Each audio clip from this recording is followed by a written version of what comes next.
The girl opened her arms, ready for her boyfriend's hug, but instead, Kevin kissed her. Annie was completely stunned. Even after Kevin left, she still hadn't processed what just happened. A month ago, Annie and Kevin had only been together for 2 days before he left the country on a business trip. Annie wanted to go with him next time, so she decided to find a part-time job to save up for travel expenses. But because she was deaf and mute, most companies refused to hire her. While she was worrying about it, she remembered her high school classmate Lena, who was also deaf and mute yet had worked several part-time jobs before. Annie immediately contacted her to ask for advice. Lena told her to write a proper resume and send it to as many companies as she could. Annie followed her advice, but every interview ended in rejection. Back home, Annie lay on her desk feeling discouraged. Just then, Jack invited her out. He said his sister wanted to meet her. Although his sister had learned sign language when she was younger, she'd forgotten most of it, so Jack helped translate. They chatted for a while, and then his sister said goodbye. Annie asked if Jack had always been studying sign language. Jack nodded. He said he wanted to become a sign language interpreter someday. Annie praised him for it, and Jack blushed immediately. When Annie was about to leave, Jack nervously asked if she'd ever stayed overnight at Kevin's place. He was looking down as he spoke, so Annie couldn't see his expression and leaned closer to read his lips, which startled him. Annie quickly said she hadn't stayed over. Jack sighed in relief. When Annie got home, she found a letter from Kevin. He'd sent her photos from his trip. Even though she couldn't be there with him, just knowing how he was doing made her happy. A month passed, and Annie still hadn't found a job. After so many failures, she felt completely defeated. All she wanted now was to see Kevin again. Then one day, Kevin messaged her he was finally back. Annie's mood lifted instantly. She rushed to their meeting spot, thinking only about how much she wanted to see him. While waiting at a crosswalk, she looked up and saw Kevin on the other side, waving at her.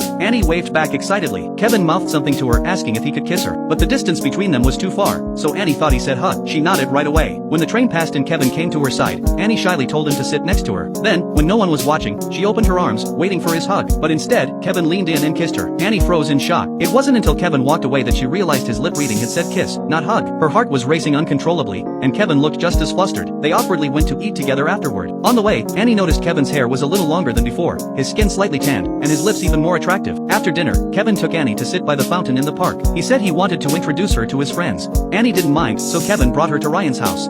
どちらさん？真に合わせようと思って。俺の彼女。